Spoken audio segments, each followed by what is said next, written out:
Well, so the idea of the Patient Impact Initiative is to go find new funding, large amounts of funding that can be put to these kinds of projects that repurpose drugs, repurpose devices, and can drive things to patients really quickly.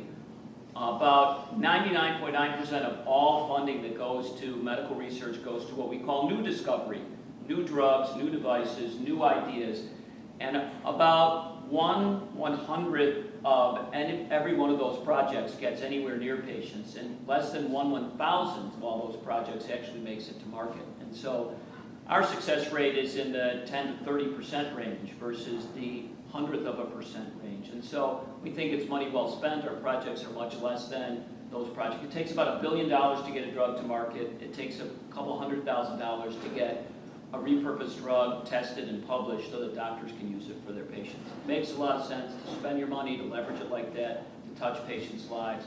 Our average project that touches a patient saves, on average, over $50,000 per patient per year in medical costs, too. So if you're looking for a way to lower medical costs, repurpose drugs, reuse devices, and make changes to treatment protocols. So that's what it's all about. It's getting a groundswell of support among institutions as prestigious as Menninger Clinic. All of these organizations, we're hoping to add many more, are focused as we are on the patient and taking things that have already been invented once, medicine, science, treatment protocols, and figuring out what to do with those so they can help new patients with new treatments. We have a couple of our research scientists here from University of Chicago and Rush University Medical Center, and so I'd just like to quickly bring up Scott Egner and Jeff Borsha to just really quickly give you sort of a little snapshot of the kind of work that they're doing and the impact that it can have. Thanks, Bruce. So what we've been doing over the last 6 months with the help of partnership with Cures, we have a very exciting project ongoing. It's called the Phase 1 clinical trial for treatment of prostate cancer. And your little snippet on prostate cancer for the evening is it's one of the most commonly diagnosed cancers in men in the United States, the most common after skin cancer. And for men that are diagnosed with prostate cancer, most of them have it limited to the prostate, and there's a whole menu of options available to them. And it can be often confusing when a man is diagnosed deciding what to do. Surgery, radiation, there's newer information that for many men just observing the cancer is a reasonable option.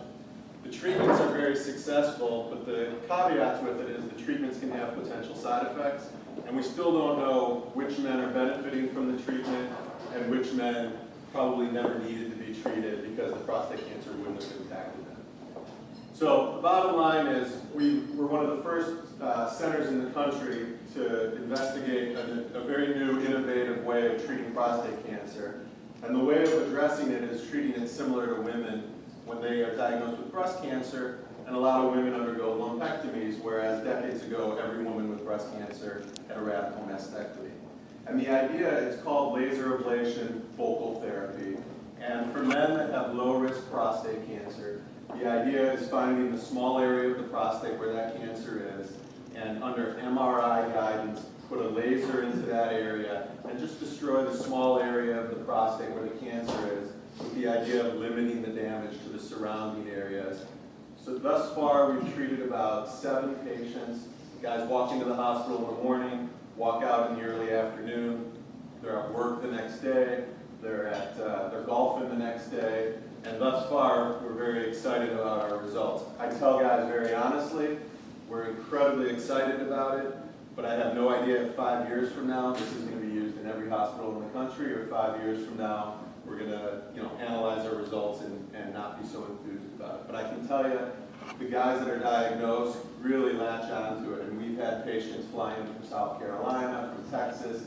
I get emails at least every other day from people that find it on the National Cancer Institute's website, inquiring whether they're a candidate for it. And it really wouldn't have been possible by traditional funding mechanisms through the NIH or institutional grants. And it's really a nice partnership that we've had with scientists and clinicians like myself who treat patients with prostate cancer, along with a biotechnology company in Texas that has the technology that we're using, along with groups in partnership for Cures that has allowed some of the seed money to make it happen very quickly. So the process from the idea to starting to treat patients was incredibly quick, and we're very excited about it.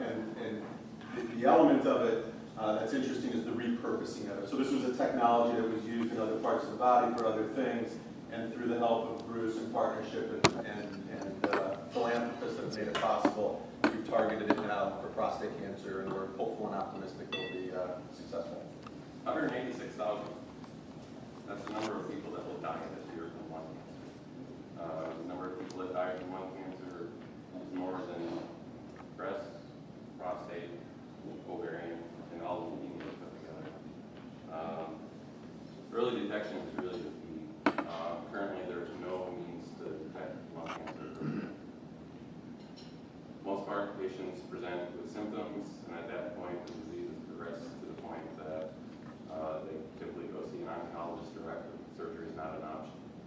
About 85% of the patients, when they come in with a symptom, it's already progressed to the brain or to the bones, and at that point, their 5-year survival is going to be 15%. With a blood test, we're working to be able to tell the difference between that nodule that we see. Is that cancer, or is that something that's benign that we just basically need to keep our eye on to see if it gets out of hand? And with funding from Partnerships for the Cure and longevity, we've been able to make some very important advances in that and published several papers this past year, past couple of months, that draw us closer to that. We're using the test now that we've published prospectively at Rush to, just to test it across the wide population of patients that are seen by our pulmonologists and thoracic surgeons to see how well does it do across that population. I just submitted a grant to the National Cancer Institute to help further this research and get us that much closer to having a test that's actually going to be used, hopefully, everywhere. The difficulties with these tests are enormous when you consider like the patient, the heterogeneity within the patient population, that you really need to have a test that covers everyone, because a false negative is dead. If you go in and you can go like, you get the idea that if you have a nodule and I tell you it's not cancer and it's cancer, that's bad. And so we're working very diligently to try to prevent that from being the case. The false positive is okay, because upon getting further testing, then we can say that no, that's not cancer and everything's fine. And this sort of research is not entirely mechanistically based. Getting funding from an NIH, from the National Institutes of Health, is very difficult. The ability to get this project jump-started to the point where I can show reviewers from the National Cancer Institute, for example, that this is a technology we can do, and we have something in hand that's pretty close to being something that we need, and it's such a critical clinical need that they're helping to fund us. So, thank you. I appreciate both of them coming in. The bottom line here is that in these two projects and many of the other dozen projects we're doing, from funding to patient impact is almost always 2 years or less. So this is being used at Rush on patients right now. This is being used at, we were probably 6 months or less from the time we received that until we saw the first patient. So that's what we're all about, is doing things that are actually touching patients' lives quickly. So I want to shift gears here, thank both of you for doing this, and introduce James Murphy, who is the Chief Executive of the Menninger Clinic Foundation. Menninger is a mental health institution, probably one of the top ones in the country, and we're very excited about being able to do some mental health repurposing research with Menninger. So I'm going to turn this over to James, and then he's going to introduce Ian, and we'll talk a little bit about our two institutions working together. You want me to be in the spotlight? Yeah, I guess that, yeah, no, I'm burning up over there. Hey, it's very, very warm here. Evening, thank you very much, Bruce, and thanks to Dolores and Paula for hosting us in this wonderful setting. The Menninger Clinic Foundation exists to support the work of the Menninger Clinic through fundraising and partnerships. And Bruce and I have known each other about 10 years, so when I came to Menninger about a year ago, I called Bruce up and said, what kind of interesting things are you up to, and can we do something together? Well, he had this patient impact initiative going, and as we talked more about it, and I brought him to Houston, and we talked with our affiliates at Baylor College of Medicine, and it seemed like a very interesting thing to do. So we are excited to be the psychiatric component of this and a charter member of this initiative. So I think it's going to be incredibly exciting to do that and move forward with it. been with Menninger, I think, 14 years, and as the CEO. And in response, many of you from the Midwest, and this is a perception that exists in Houston too, think that Menninger is either still in Kansas or we're an outpost in Houston. No, Ian is the man who moved us to Houston. So we came to Houston to build a research-driven facility that we call the Mental Health Epicenter. It's, I think, going to be a unique and important pioneering project in the world of mental health. Part of that research focus will come through the Patient Impact Initiative and the partnerships we create around that. So Ian's going to talk to you for just a moment about that initiative. Ian. Good evening. One of the reasons I want us to do more work in Chicago is this is my hometown.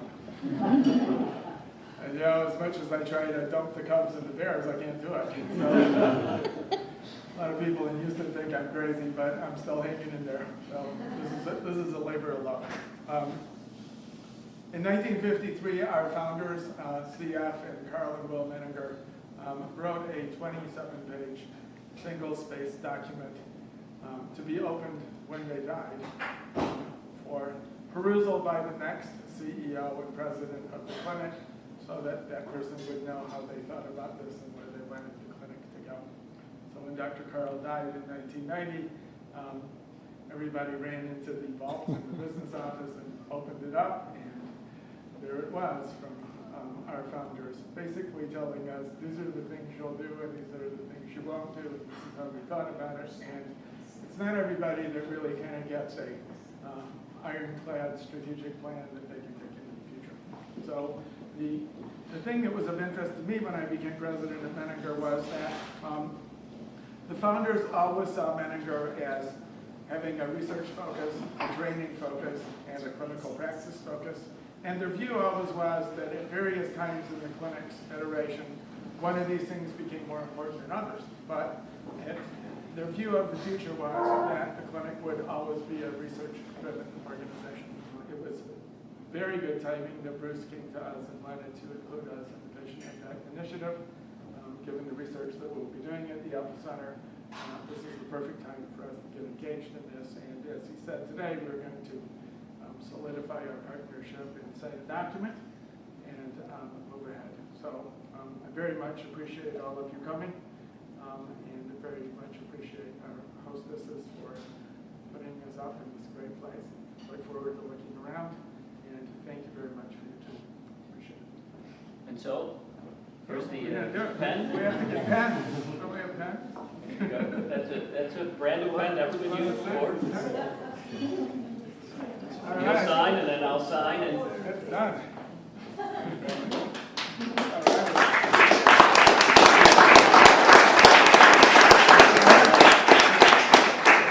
so as we close here, I want to also thank our board members, our committee chairs who have been here, that are here tonight and have been with us for many years in supporting us, and staff members that are here with me. I just want to say thank you, and also to my wife who's always here supporting me. And when you think of Partnership for Cures, you wonder, I keep saying the funders of Partnership for Cures, and who are those? Well, they're individual philanthropists who are wealthy enough to want to participate and make some patient impact. They're groups of individuals that get together to raise money around a particular disease just for us.